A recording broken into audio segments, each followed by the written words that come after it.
my child. You may not know me, but I know everything about you. I know when you sit down and when you rise up. I am familiar with all your ways. Even the very hairs on your head are numbered, for you were made in my image. In me you live and move and have your being, for you are my offspring. I knew you even before you were conceived. I chose you when I planned creation. You were not a mistake, for all your days are written in my book.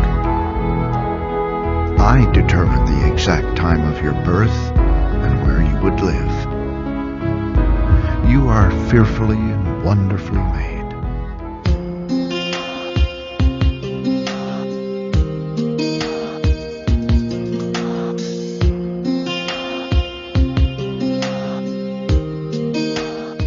But I wanted to start with Matthew 13:11 and then 12. How privileged are we? Yahuah says, because it has been given to you to know the mysteries of the kingdom of Yahuah of heaven. But to them it has not been given. Like, how privileged. Don't you feel special just by reading that? Right? The mysteries. So mysteries, or mysterion in Greek, is basically something that was previously unknown that is now going to be made known. That's basically what mysteries are, right? And here's the interesting concept. Matthew 13:11 verse 12, or sorry, 13 verse 12 says, for whoever has, this is what I want us to think. Check this out, okay? For whoever has, to him more will be given, and he will have abundance. But whoever does not have, even what he has will be taken away from him. Wow. When I first really started to notice that, you know how a lot of times we gloss over scripture, we read it, but there's times where the word of Yah will jump off the page and it would be like, pick me, or kind of like, oh, do you understand what I'm saying? Do you understand what I'm trying to say? Like, you know, it'll just jump off the page, and it's like really trying to express itself to you. But I love the word mysteries because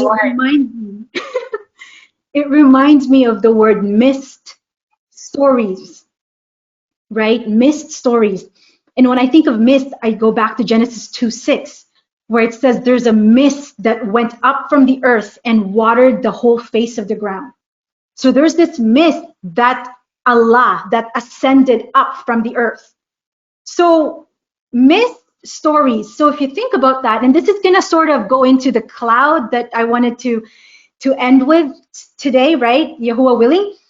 But if you look at what Moshe said in the Song of Moses, you know, the first Song of Moses that's recorded in Exodus 32, I think, he says, let my teaching, actually, let me not misquote it. So if I go to Deuteronomy 32, this is the first Song of Moses. Is that how you spell Deuteronomy? Yeah, I think so. 32. Let my teaching drop as mist. Why can't I bring it up? Deuteronomy. How do you spell D-U? There we go. I think that's what it is. Okay. Yeah. So remember what's happened here? They just, they crossed over the Red Sea, and Pharaoh's army were swallowed up by the waters, right? So now Moshe is going to sing the song, and it's dubbed as Song of Moshe because he says, give ear, O heavens, and I will speak, and ear and hear, O earth, the words of my mouth. Think about the declaration he's doing here. That's very powerful. He recognizes the audience he has. Give ear, O heavens. Think about that. A man, and he's saying to the heavens, listen to what I'm about to sing or say. And then he says, "Hear, O earth, the words of my mouth." Do you see the boldness that Moshe has? And then he says, "Let my teaching drop as the rain, my speech distill as the dew." Beautiful, beautiful picture of what the word of Yah is like. It's like it falls down like the rain does, and the rain is rich in charges that our bodies love. Okay, so and I like to think of it this way. When I think of mist, I think of really a like when I think of the mist in Genesis 2:6, I think of clouds that are hovering over a mountain. Okay, so why do I say that? Because if you understand how mists are made, mists are tiny droplets of water. They hang in the air, and often they form almost immediately when warmer air over water suddenly encounters the cooler surface of land. So that low lands we know are warmer in temperature. And then land to have a cooler surface needs to be on higher ground. So remember in the garden, it says that Yahuah, they walked in the coolness of the day with Yahuah. So this is why when you look at the garden, it's not just the garden in the backyard. It is on higher ground, is my point. Again, it is the Garden of Eden is special. It is a place of safety. It's a place of learning, and there's a message that it will come with, right? Once those who are equipped from inside is sent out by Yahuah.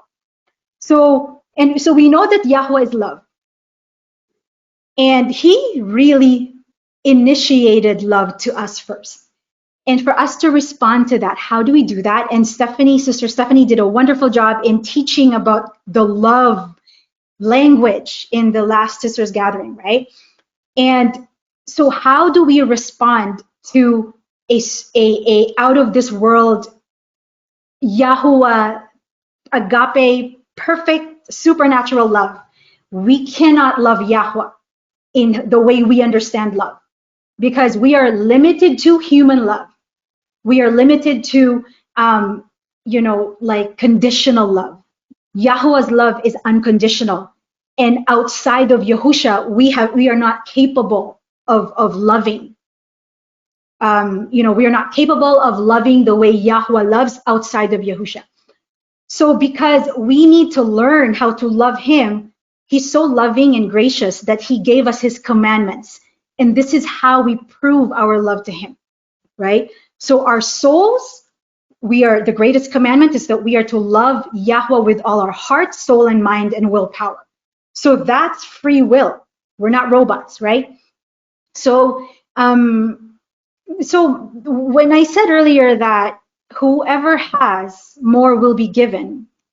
Whoever does not have, even that what you have will be taken away from you. That's a really interesting paradigm that we need to sort of unpack. What could that possibly mean? And so obviously, all these the truth of Yahuwah's word is revealed to each and every one of us differently. So I'm just simply sharing with you what Yahuwah impressed upon my heart, right? So if we go back to the garden again, we can sort of see a little bit of that concept understood with the original nature of Adam and Eve, I guess. So we know that they were made in the likeness and the image of Yahuwah. Okay, and in Psalms 104, it says that Yahuwah, He is great and He's majestic, and He covers Himself with light as with a garment. So we know that Adam and Eve, based on that, this is reading in between the lines, right? It's not going to say exactly that it's not going to say in Genesis somewhere that, Adam and Eve had garments of light. It's not. And this is where the Ruach comes in, right? The Ruach allows you to see deeper than the surface level. But I know in other extra biblical sources, it does refer to that. But so Adam and Eve were covered in light, just like Yahuwah is covered with light as with a garment. And in the past, we've talked about, the incident in the garden with the serpent and in the woman. And I want to unpack a little bit more of that, tie it to Matthew 13, verse 12, and see if we can sort of understand this concept of whoever has more will be given, whoever doesn't have, what you have will be taken away from you. So before we do that, we have to understand that what's at play here, there's a couple things at play, right? So we know that Yahuah breathed the breath of life into Adam. And so Eve is from Adam. So Eve has that inner voice in her, right? So Eve, we all do, we have an inner voice. And because we have an inner voice, we also have an outer voice. And we see how those factors actually had an impact in what was going on in the garden. We also know from the tabernacle, the Aaronic priesthood in Leviticus and stuff like that, Exodus, we know that a high priest has an inner garment and an outer garment, right? So what I'm saying is Adam and Eve, they had an outer covering of light. They had an outer covering of light. But the whole thing about the garden, it is a training ground for Eve, especially for Adam and Eve, actually. But they were covered in light. But you know that Yahuah also wanted to ignite their inner light. So within them holds the potentiality of rulership or divinity. Okay? So, but that, for them to earn, for you to earn qualifications of a ruler, you sort of have to prove yourself first, right? So, that's just the way it works. That's why, he who is faithful, come, enter into thy kingdom. That's what Yahushua says, right? You will be given much to rule over, right? Cities and stuff like that. So we know that there is a part of us that we need to prove to Yahuah in order to receive rulership, in a sense, of cities in the future, right? So a couple things too that I wanted to point out. In the garden, we have to take a look at carefully the trees that grew in the garden, okay? And I was talking to Sister Florence about this, so it's sort of fresh to your mind, I know, last night.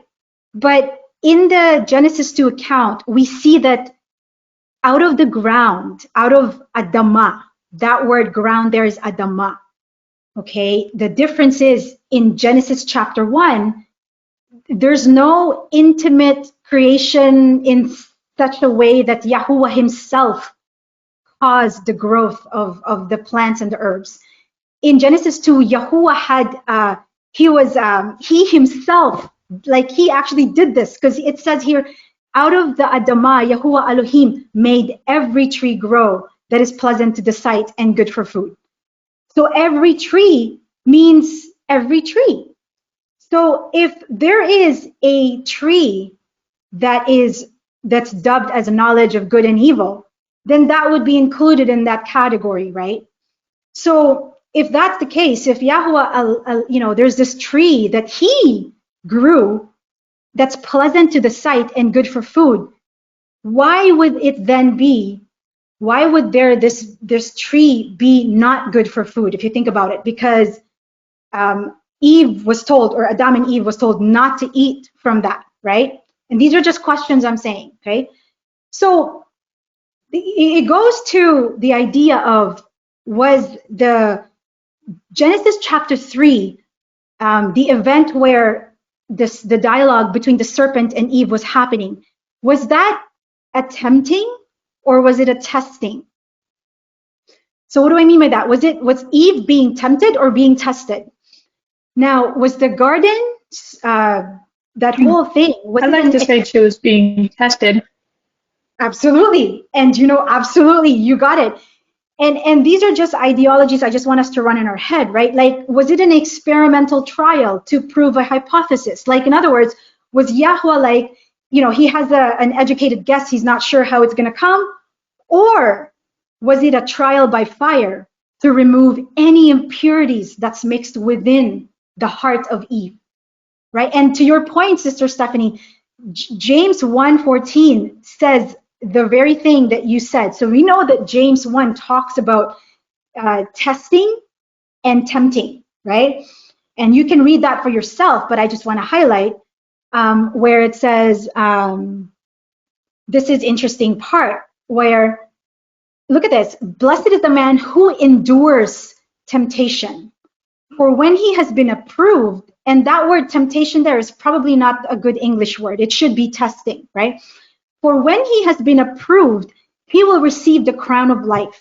So think of the tree of life, right? Which Yahuwah has promised to those who love him.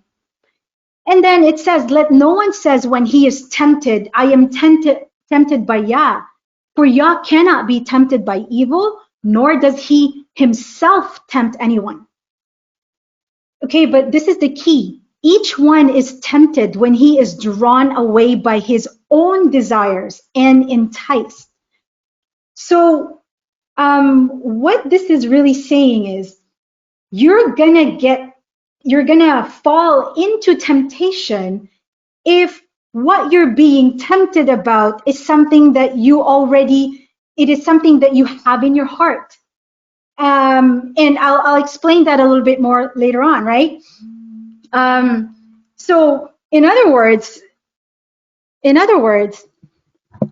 there is, James is highlighting that the reason why Eve was deceived and was tempted, it was because there is something that's already inside her that's impure, that's not pure, right? So if you think about Eve in the narrative of chapter 3 of Genesis, remember Adam was not part of the dialogue, okay? Whether he was there or not, let's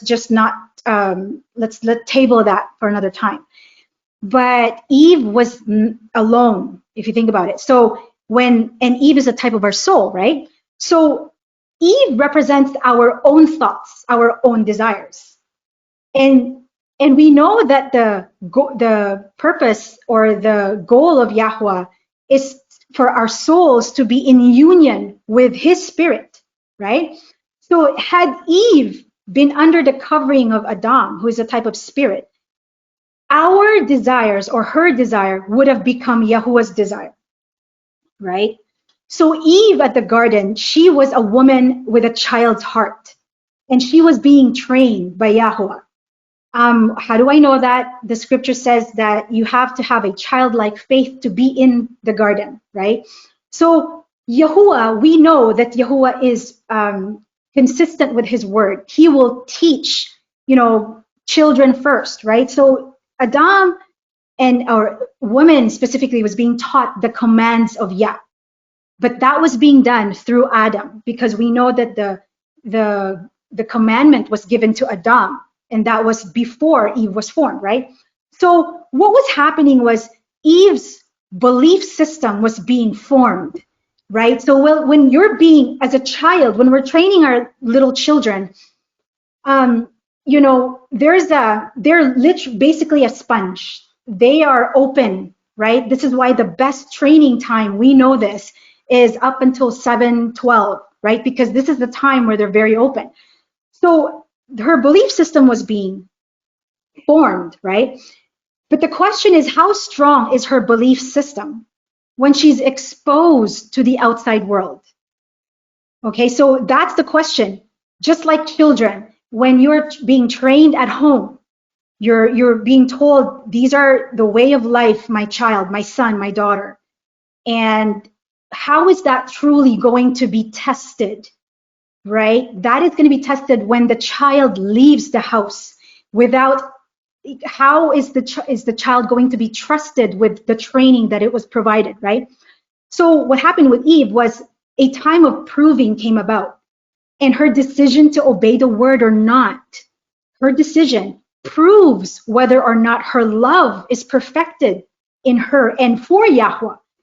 And her love perfect love casts out fear.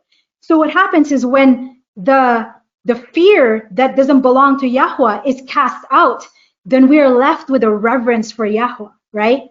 And the reverence for Yahuah is perfected love in Eve. So we know what happened in the garden. Her decision, what happened, her decision was a manifestation of what was going on inside her, what she focused on during the testing, who she gave ear to, who she paid attention to.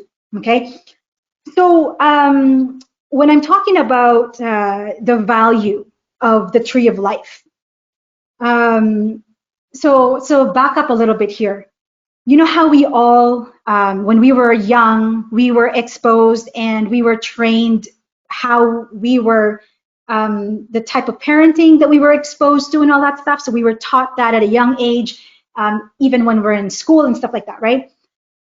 If you look at gold, right, how would you know the value of gold? How would you know that gold is valuable unless it's been told to you or shown to you that it's valuable?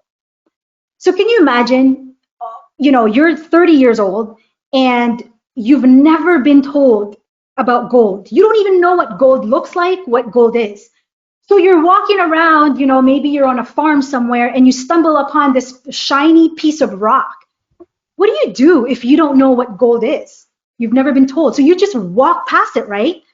So there is value in like being taught what things are, right? What the worth of things are, because then when you come across it, then you'll know it's valuable. But even more so, what use is knowledge if there's doubt or unbelief, right? So you can be taught that gold is valuable, but you also don't, you don't believe it. You don't believe it because whatever reason, you just don't believe it. So then when you pass by another piece of rock, you go, okay, that's gold, I know, but because you don't really believe that it's worth something, you'll just pass by, right? So what was happening in Eve's case was the same. She was taught the commandment of Yah, right? She was taught it. But if there's doubt and unbelief inside her, then it prevents her from seeing the worth of the tree of life. So at this point, what I'm saying is the tree of life is filtered from her view. She couldn't see it. And this is why I was saying that if you study the text carefully, she refers to the same tree in the center of the garden, but she doesn't refer to the tree of life. She only refers to the knowledge of good and evil. What was happening? So she was seeing what was inside her. Okay, so what do I mean by that? She's distracted from seeing the tree of life from the duality that she carries within her heart. So what is the duality? Good, evil. So let's keep with the analogy of precious metals. What about metal, silvers? Happy, sad, right? Up, down. These are duality concepts. So if you understand how gold is purified, purification of gold first sheds off the metals, and then the silver, and then the gold, right? So now if you understand, for us to understand what I'm trying to say, you know how in the scripture it says, seeing they see not, hearing they hear not, right? So we know the first understanding is, okay, well, there is the physical eyes and there's the spiritual eyes. That's true, because how it makes sense, right? But do you know that you can also expand your understanding of what that concept is further with what we all have in our brainstem? So we have what's called a reticular activating system, or RAS in short, in our brainstem. Okay, so what it is actually, I'm gonna, as a child, when we are children, the RAS, or the reticular activating system, is something that's not developed as of yet. But when we reach that certain age, then it's highly functioning. And I'll tell you what the RAS is. Okay, so reticular activating system. We know that our brains are incredibly complex. I'm just going to read off the article and just highlight a few things, right? And so what happens is we actually are very sensitive and we sift through billions of bits of data all the time. So for our brain to be efficient, there's something in there that is in our brain to help us sort that information. So it's like a filtration so that we don't go crazy, in other words. Because if we didn't have a filter, we would see every single thing that's going on at the same, all at the same time. So there's this bundle of nerves in our brainstem, and it filters out unnecessary information. Okay. So this is how actually we expand on how we learn things, right? So when you learn a new word, because someone brought a concept or an idea to your attention, so you've received it. If you've received it, what happens is you will start hearing or seeing whatever that concept is everywhere. The reticular activating system is also what allows us to tune out crowds. When we are in the middle of a bunch of, a lot of people talking, it's really loud. And how is it that when someone says our name, we can immediately pay attention to them, right? So RAS is what takes our focus on and creates a filter for it, whatever it is that we are focusing on, whatever it is that we have inside. So it really only sifts through the data that is important to you.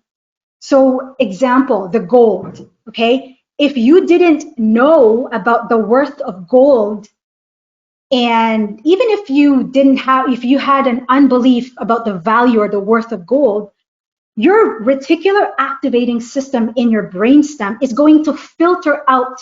You may notice it, but you may not even notice it actually, because it's not inside you. You see what I'm saying? So you only notice the things that you already have inside you. It just makes sense.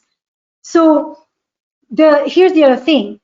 The reticular activating system also seeks information that validates your beliefs.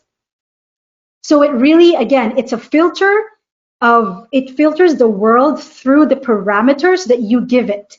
And the RAS it shapes, your beliefs shape those parameters is what I'm saying, right? So if, how sometimes we talk to people about the word of Yah.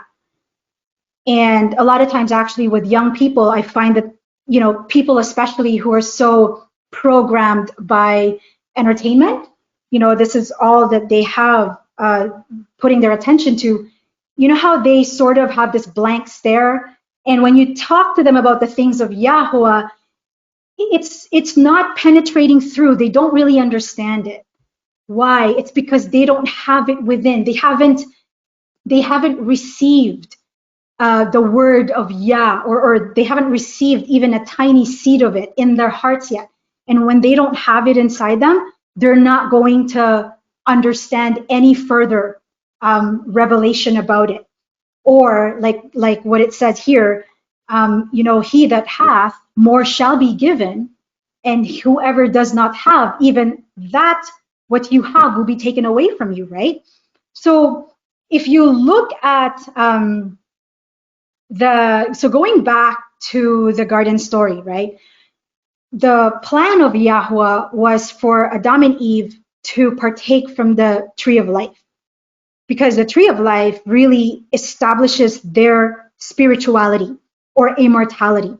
So at that point, their nature is undetermined yet. In other words, they don't really have access to eternal life yet, right? Because we know that they were kicked out of the garden at one point. And so what's the purpose of the tree of knowledge, right? And we looked at Genesis 3:22, where it says, because they have partaken from the tree of knowledge, Yahuah Elohim himself said, they have become like one of us, right? That's what he's saying, knowing good and evil. So being able to discern good and evil to a point where you cannot be deceived is a maturity. It's something that comes only from the help of the Ruach HaKodesh, right? If outside from the Ruach HaKodesh, outside from the discerning power of the Ruach, we will call those people will call evil good and good evil, right? So the fact that Yahuah Elohim himself referred to the tree of knowledge of good and evil like them. So in other words, they're them. He's referring to the divine council here, right? So it has something to do with rulership, right? So going back to what is this concept of rulership, divinity, right? In 2 Peter 1:3, it says, as his divine power has given to us all things that pertain to life and godliness through the knowledge of him who called us by glory and virtue. You see how the divine power has been given to us. This is divine power through the knowledge of Yahusha, right? By which have been given to us exceedingly great and precious promises, that through these you may be partakers of the divine nature. So, but there's a catch to that. You having escaped the corruption that is in the world through lust. So what happened to Eve, right? Eve, she ended up partaking from that tree, and she hasn't been purified yet, is the point. She was not worthy to take of that tree of knowledge yet. She hasn't matured yet. And how do we know she hasn't matured? Because the love of Yahuah hasn't perfected in her. How do we know that her love is not perfected? She didn't obey her commandment, right? That was her way of proving her reverence to Yahuah. So Yahuah is testing Eve by purifying her heart, purifying anything that is, acting as a filter, or anything that is veiling her ability to see the tree of life. Why is it veiled from her? Because inside her, there's still this duality, right? There's this concept that she is not echad with Yahuah's spirit. And we know that that's pretty clear in the text, because Adam was nowhere in the picture, right? Or nowhere in the conversation, I should say. So you've seen this picture, and I postulate that the tree of life in the center of the garden is like a menorah, right? And so it's interesting that sages and all these people, they have a consensus that how you're to light a menorah is you first put the candles in from the right side. So that's right side that's knowledge, right? Right, yeah. That's towards, if you're facing, so the right side, then light the newest candle first, which means that we light from left to right, and this way our hand never crosses over or casts a shadow on the lights of the candles, but only if we're using our right hand to light the candle. So in other words, there's this order in how a menorah is lit. Like, you don't just light it which branch you feel like lighting, right? So there's a nice order to it, just like how there's order in the things of Yah all the time. So what I'm saying is, when Eve, at this point, she was, the rest of the lessons, or the pathway to the tree of life hasn't been lit yet. So she was only seeing the branch of knowledge at this point, right? So what Yahuah was looking to do was for her to pass that test. And when she passes that test, so imagine that light, this branch with a candle on it being lit. So it's lit, right? And another thing that I was thinking about is the menorah is a really good picture of a modality of learning, okay? So if you look at the middle, or the vine, which is the tree of life, Yahuah, who is love, and also it basically is a picture, or it is the access to the life eternal, right? So if you look at that, Eve was supposed to listen. So she was supposed to shema, right? And she did that, right? She was supposed to shema the law of Yahuah that was given to her through Adam. And what she was supposed to do Well, she was supposed to learn that by obedience. She was supposed to just obey, and by doing that would have gotten her to be able to partake, to be worthy from partaking from the tree of life. But it seems that she chose the other way, right? So we know that she failed. So what's interesting about, about the same concept going the other direction is now this has served as a lesson for Eve. And what's the lesson for Eve? That now, because you know how the soul that sins dies, right? So now they spiritually they died inside them, right? So there's a part of them that died after they partook of the tree of the knowledge, right? But the concept is also still holds true, because if you think about us today, and we live in a fallen world, right? How do we typically get our lessons from life? We get our lessons from failures, if you think about it, right? So failures become lessons for us, right? But those lessons are meant for us to learn something.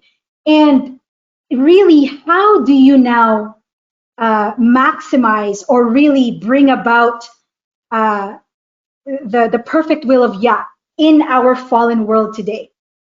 So we are called to die, right, to ourselves.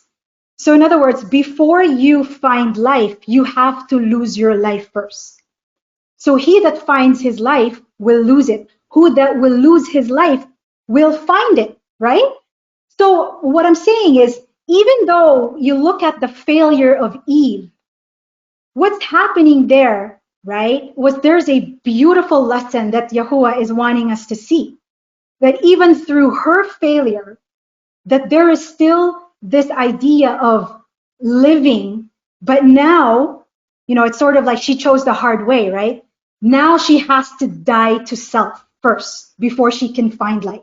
So I just want to point that out, right? So that I thought that was really interesting to see it from both perspectives. But going back to Eve's testing, so she was put to test to see how pure her oil of obedience is. That starts on that branch, okay? The knowledge branch. So passing the test lights up that knowledge candle. So since she missed this lesson, her inability to shine from within, even her covering of light was taken away from her. You see what's happened? Remember Matthew earlier when we were talking about whoever has more will be given, and he who doesn't have, even that he has will be taken away. That's such a mouthful. But what's happened with Eve was she was supposed to start lighting up the candle. She was supposed to like that is the perfect will of Yah, obviously, right? For her to start lighting the candle, and the more she lights, the more she's going to be able to light the other candles. But what happened was, and by the way, let me backtrack a little bit. Remember I said earlier that we're talking about Eve and Adam. They had an outer covering of light, right? So they had an outer covering, but there's also something inside the heart of man that Yahuah wants to lighten up, right? Or to what's the word? To shine, to bring about the light. And this is why I use the menorah, because the menorah helps us picture that the menorah is inside our hearts. And if you look at this picture, the will of Yah is for all of the branches to light up, in other words, right? And that's actually that information is gonna help us understand about the clouds in a little bit later on, right? But I just wanted to point out that because Eve failed in lighting up that one candle, even what she has, which was the covering of light, was taken away from her, right? So that's why their covering of light was basically stripped from them, and they were now given covering of skin, you see? So her inability of having or maintain or creating that light within her, or passing the test that Yahuah was doing, even I have a question. light. Yeah. So this just came to me, and I don't know if this will make any sense, but so the light that beams off from the Shamaim, could that be like a representation of like a double mirror? Like you can see in, but those can't, or wait, you can see out, but those can't see in because the light is so bright that you can't see. All you can see is just this light surrounding what it is. Well, you know what, Sister Stephanie, that's a really good question. And we and I don't I want to do justice answering that question, because it's amazing how I believe I have something that can help us understand what you just asked. But so there is, the question is, the answer is, there's a really good answer to what you're saying, and it's a really good question. And we are going to see that later on, when we get to that place where we talk about, like, what is the Northern Lights? Think about that.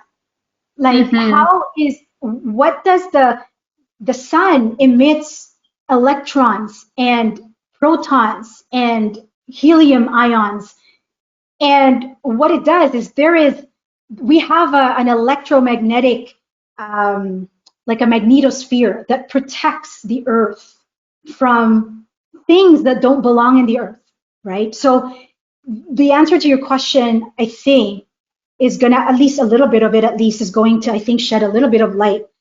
But that's sort of where I want to go eventually. And but the thing is, you can also see the earth is the same as us, if you think about it. So earth, if you put the H in front of earth, it's heart, right? So the earth is a picture of our heart. So we have been given rulership, under Yahusha, through Yahusha. We are supposed to rule over the earth, just like Yahusha ruling over our hearts.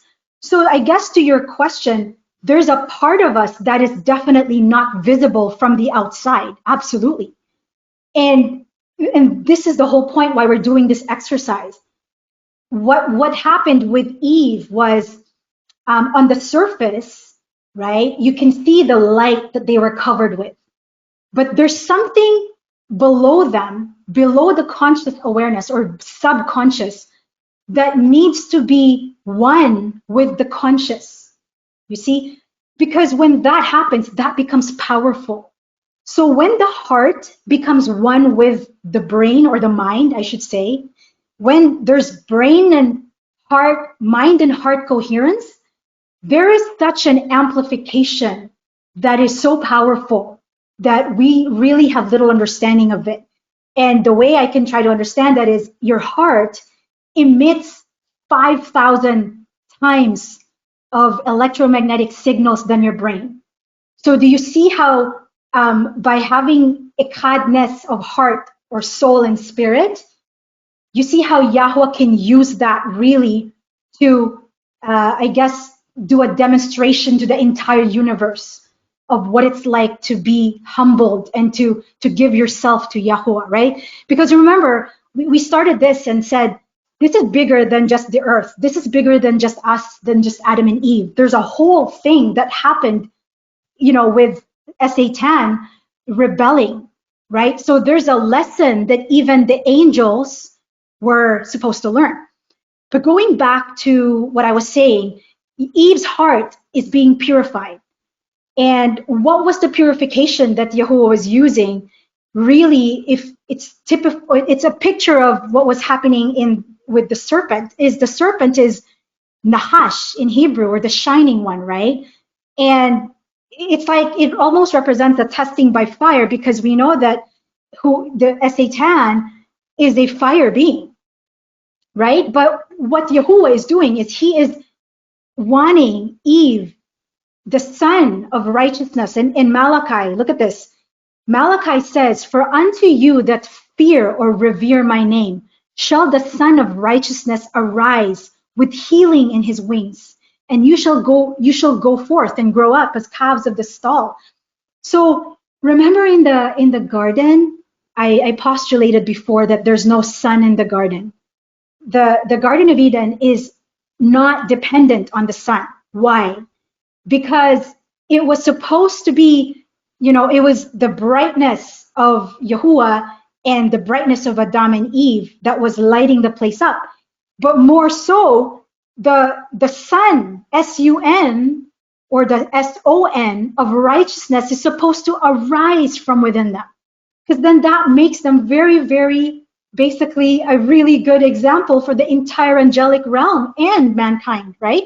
So what was happening was, instead of making use of the nashama of Yahuah that was blown into their nostrils, instead of listening to that still small voice, what did Eve do? She gave way by heeding the blowing of the air that was happening outside of her, which was the serpent talking outside of her. So it's almost like, remember in Isaiah 54:16, where it says, "Behold, I have created the smith that bloweth the coals in the fire, and that bringeth forth an instrument for his work." So in other words, there's also a harnessing of the power of the air that Satan is capable of doing. And what happened was, because Eve heeded that or listened to that instead of the still small voice of Yahuah, she allowed Satan to blow out her light covering. It's almost like it was put out. So if you think about it, Yahuah's blowing of oxygen or neshama in the woman was intended to ignite a fire within her, to produce a chemical, a love chemical called oxytocin. Are you familiar with the oxytocin? So this is they call it the love chemical, the love bond, right? I thought it was interesting that when I looked at the etymology of oxytocin. Is oxytocin in love potion number 9? Is that what you're talking about? I know that it's a chemical. You know how we produce these good chemicals, like feel-good chemicals inside us? Dopamine, serotonin, dopamine, all the other ones. Oxytocin is the love bond one. So when a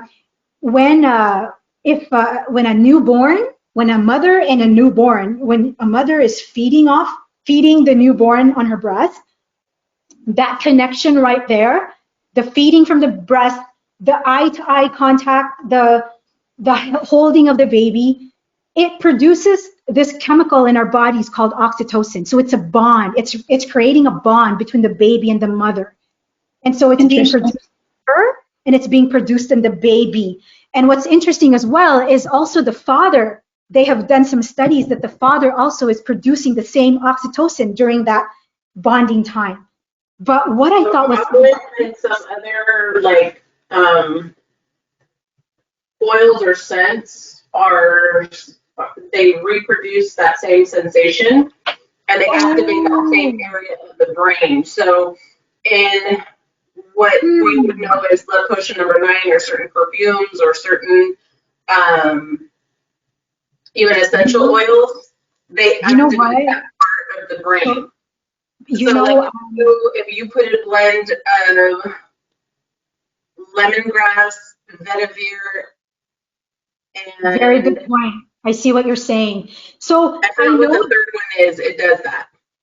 Right. Okay. That's wow. Well, if we're talking about frequencies, and essential oils are essentially basically frequencies extracted from the plants, right? So yeah, I mean, there's probably an equivalence. If oxytocin, I have not looked into it, has a frequency, I'm pretty sure that it can be mimicked, or it can be extracted from, from the earth, right? Chocolate definitely activates that part of the brain. Yes, to make it dark. We're gonna get to the dessert part. Trust me, it's funny how but that's where you have people who are chocoholics. I love it. I love that you bring that up. It's that part of the brain. I love that you bring that up, because that's actually where I'm going next. But just want to point out, because you know how we're studying the nashama, right? So oxytocin comes from the word oxus or sharp and tokos childbirth. Isn't that amazing? So perfecting the love of Yahuah, remember he initiated the love towards Eve, and she's supposed to bear the image of Yahuah, and he is love. So they're supposed to perfect love in them, right? So the offspring of love is supposed to be love. So if you look at the neshama word and look at the oxytocin, and it means sharp in childbirth, Yahuah, the seed of love was given to us, breathed into our nostrils. And we have been given the shin or the teeth to be able to metabolize or make use or separate, the seed so it, a seed for it to grow, it has to break first, right? It has to split, right? And then it produces the living water. And then it produces the energy that's harnessed from the power of the breath or the hay, right? And so the noon, the shin, the mem, which is the living water, and then the hay. You see how love is birthed in us when our spirit becomes one with our purified or virgin soul, if you want to put it that way, purified from any impurities, anything that is not of Yahuah. So this was supposed to be like all of the fire in the menorah in the heart of Eve was supposed to be lit, right? And so this goes to the dessert part that we were talking about earlier. Think about this one. And I think I promise I'm going to put this one to bed now, because I just felt like I just wanted to really dwell a little bit so that we understand what's actually happening to Eve, so that we can understand what's happening with our souls, right? So think about this idea. What more delight can a father or a mother have towards their children who obey them out of a willing heart? Not because they have to, or in other words, forced, not because they ought to, because they feel obligated, but because they want to. Not have to, ought to, but want to. There's a huge difference no matter what. So I bring up this picture. So take a little bit of time to look at this, and then I'm going to read what I was writing down about this picture, right? So I want you to notice that on one side, there's this wall of treats and candies, right? And there's this little child that's looking towards it, right?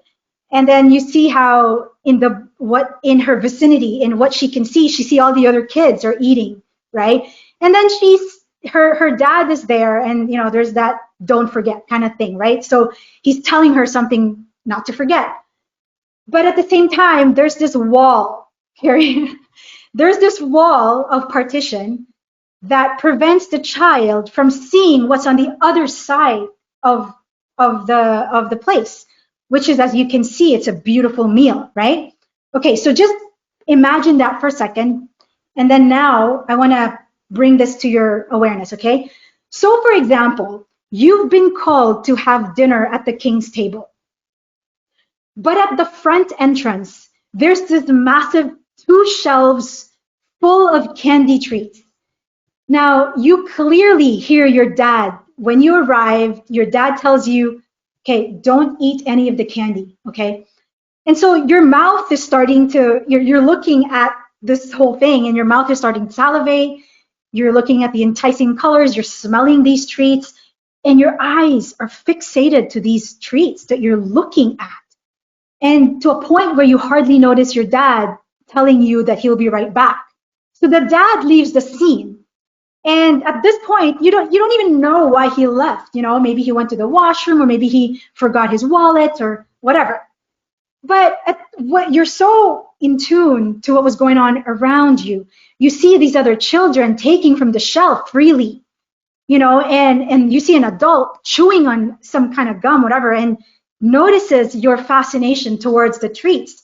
This adult approaches you, tells you that the treats are free. Take, enjoy. Look how happy all the other kids are. So the adult takes from the top shelf and offers you a tiny, small rainbow lollipop. And the person says, just try. It's just a little one. Come on. So my question is, what's your thought process? So dad's not there. It's just a small treat. And this doesn't really happen often. I mean, how often do you get invited at the king's table? What's the harm? All the other kids are doing it, right? So the sound of dad's command in saying not to eat is starting to slowly pass away. That still small voice, it was, you could sort of hear it, and then now it's gone. And now the voice or the sense, what you're sensing from outside is becoming more pronounced. It's becoming louder, and it's starting to speak to you, empowering your voice, and it's starting to move you to make a decision. So what happens is you give in. The little child gives in, eats the treat, and then after you eat the treat, you feel your tummy's aching. And then not only that, you eventually pain gradually increasing, and then to a point where by the time your dad comes back, it's showing on your face that you're in pain. So what does dad say? Did you eat what I told you not to eat?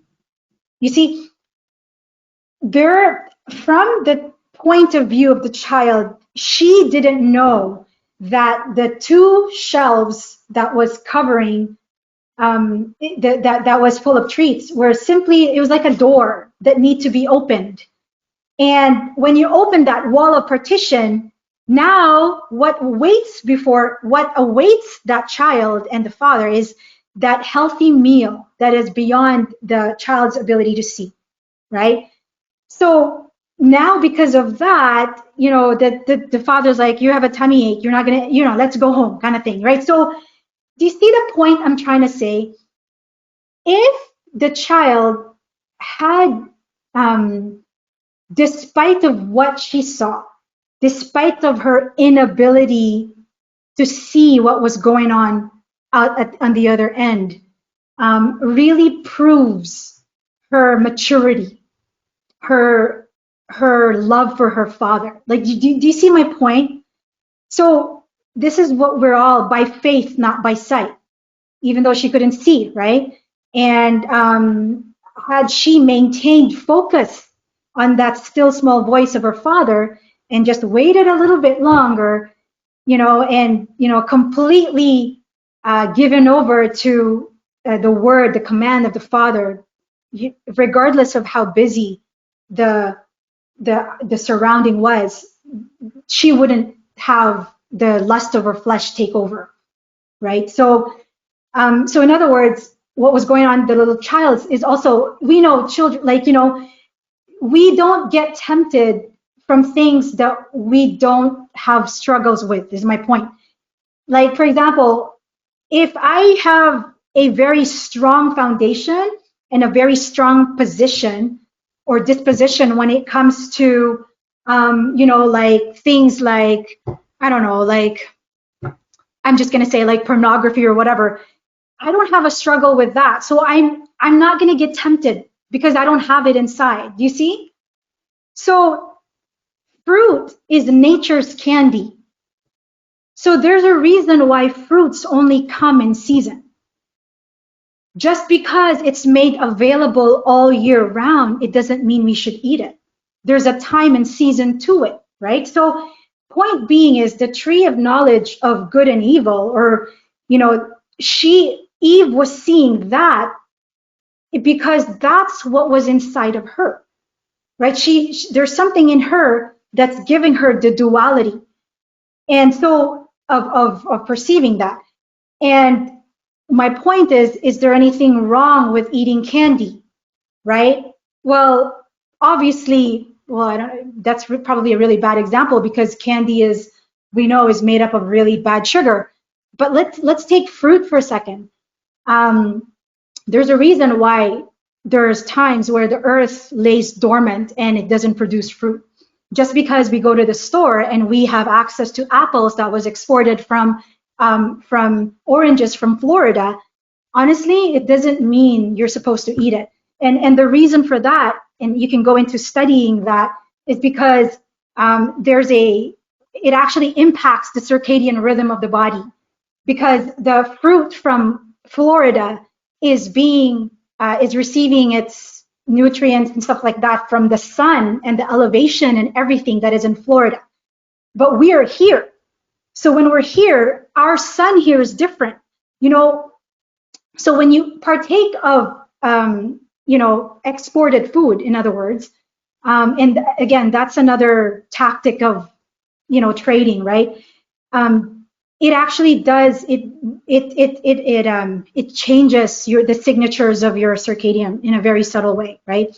But so what would the progression of the training of Eve would have looked like? So remember, you're looking at the the menorah, right? And if you look at the menorah, there's knowledge, counsel, wisdom, understanding, might, reverence. Now take this for yourself as an exercise. Go to Proverbs, and if you go to Proverbs and start reading Proverbs 1, like all of Proverbs, you're going to see words that will jump off that's very consistent with the spirit of Yahuah. So you see how knowledge, counsel, wisdom, ruach, understanding, might, reverence, all of this I took from Isaiah 11, 1, 2. And even the order is taken from that. So if you look at the ruach of Yahuah shall rest upon Yahusha. So that's the ruach of Yahuah, the ruach of wisdom and understanding. So I even took the order of it and added it on the menorah, right? But if you read Proverbs, you're going to see it's all over. You're going to see the Proverbs of Shlomo or Solomon, the son of David, king of Israel. So look at the word Solomon. You almost hear the word soul of a man. So in other words, the modality of learning based on the Torah or based on the tree of life here, this illustration here, really is for the converting of our soul. Because had Eve persevered, the lessons that she would have come across by going through the modality of learning through the menorah or the tree in the middle of the garden is Proverbs. To know wisdom and instruction, to perceive the words of understanding. You see that? Wisdom, prudence, knowledge. You're going to see it all over here. Understanding, counsel, might. You're going to see it all over Proverbs. So if you go through Proverbs, this is literally the reverence of Yahuah is the beginning of knowledge. So what Yahuah was doing with Eve, he was perfecting that love within her by simply getting her to obey his commandment, right? So this is why Matthew 5:8 says, "Blessed are the pure in heart, for they shall see Yahuah." So if you look at the word pure in that, the Greek there is a purification by fire. So that was what was happening with Eve. There was a purification that was taking place at the dialogue between the serpent and her. And when she failed, what was revealed was the impure of her heart that she needs to die to, in other words, right? And only when her heart is purified, then she would see the tree of life. You see that? So look at this, okay? The reason why I have the two hearts there, well, that this obviously is the picture of Yahusha walking in the spirit. You will not fulfill the lust of the flesh. Why? Because all of the menorah, it's shining, it's all lit. But so the Eve's or the woman's heart she's been given everything. She has the potentiality inside her, but she's not a robot. So Yahuah wants her to respond out of her own free will to love him back in return. And that's done by obedience. And with that creates a pure oil of obedience. So the pure oil of obedience is what lights up the menorah. You see that? So it's the same thing with us, right? So as the bride of Mashiach, what happens? So now why you have to, when I create these pictures, I don't create these pictures just for fun, There's a lot going on in my mind. So the reason why I put up is this a balloon, air balloon, right? Hot air balloon, right? Okay. Remember we talked about, I said how is it that we are to be able to walk on water? How are we be able to not be put, we can walk through fire kind of thing. So if you look at the law of buoyancy, it kind of makes sense. A boat floats on water because, the boat is lighter, right? Lighter than what surrounds it. So it obviously won't sink. So think what happens in a hot air balloon. And I know, this is, it rises pretty, anyway, point is, if you look at the heart of us, and we have the menorah lit, all of the menorah lit. Remember, Yahushua says, or Yohanan says, I came to baptize with water, to cleanse, right?